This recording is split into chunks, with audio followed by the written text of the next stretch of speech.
मंडळी नमस्कार, मी किशोर चितळे, शहर जिल्हा अध्यक्ष भारतीय जनता पार्टी छत्रपती संभाजीनगर.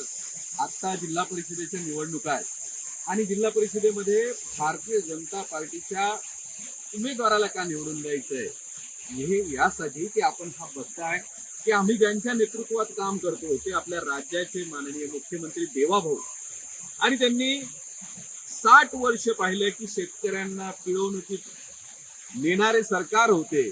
पण ज्या वेळेला केंद्रामध्ये नरेंद्र मोदी 2014ला आले आणि राज्यात देवाभाऊ आले, त्यावेळेला त्यांनी शेतकऱ्याच्या जीवनात केलेला जो आमूलाग्र बदल आहे त्याची ही परिणिती, ही सोलार पंपाची योजना, कुसुम पंप आणि मागेल त्याला सोलार पंप. शेतकऱ्याला रात्री बेरात्री शेतात जावं लागायचं, विंचू काट्यांची भीती असायची, लाईट नसायची, रात्रीची लाईट असेल तर त्याला ते दारं धरावं लागायचं आणि त्याच्या पायी वेळेवर पाणी पिकाला मिळायचं नाही.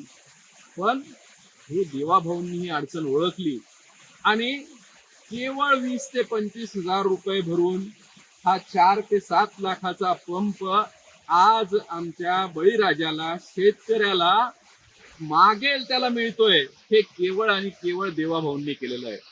आज 95% अनुदान देऊन हा मागेल त्याला पंप देणारे ऊर्जा मंत्री, राज्याचे मुख्यमंत्री देवाभाऊ आणि आपल्या छत्रपती संभाजीनगरचे आपले कॅबिनेट मंत्री अतुलजी सावे साहेब यांच्याकडे हे खातं आहे.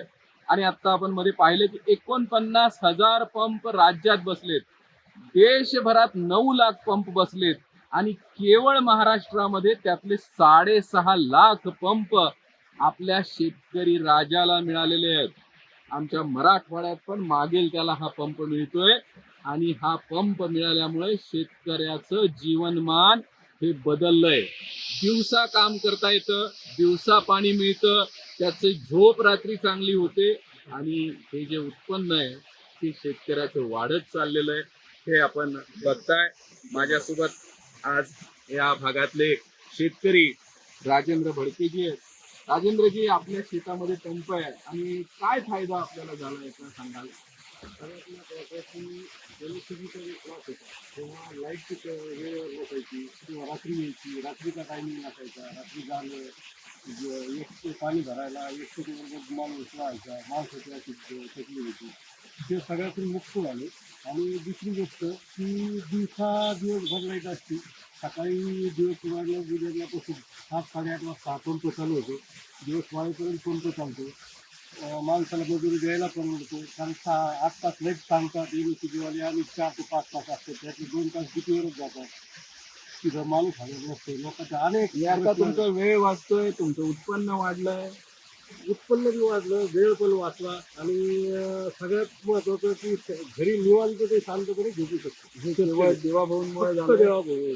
बघा आपण की हे सगळे शेतकरी बळीराजा देवाभाऊंना आशीर्वाद देत आहेत. अहो, शेतकऱ्याला काय पाहिजे होतं हे फक्त या आपल्या लाडक्या मुख्यमंत्री देवाभाऊंना कळलं आणि मग ते शेततळ असेल, पॉलीहाऊस असेल, ब्रिजची योजना असेल, अशा असंख्य योजना शेतकऱ्यांसाठी देणारे पहिले मुख्यमंत्री देवाभाऊ आहेत. आणि शेतकऱ्यांचं दुःख जाणतात, शेतकऱ्यांचा कैवारी म्हणून, सेवक म्हणून, शेतकऱ्यांची सेवा करून बळीराजाला ताकद देणारे मुख्यमंत्री देवाभाऊ आहेत. त्याच्यामुळे त्यांच्या नेतृत्वामध्ये आज आपण जिल्हा परिषदच्या उमेदवाराला जर निवडून दिलं तर तो आपल्या शेतकऱ्याची उत्पन्न वाढवणारं, शेतकऱ्याला बळ देणारच काम करेल, हे मी पुन्हा आपल्याला खात्रीने सांगतो. त्यामुळे आपलं मत कमळाला.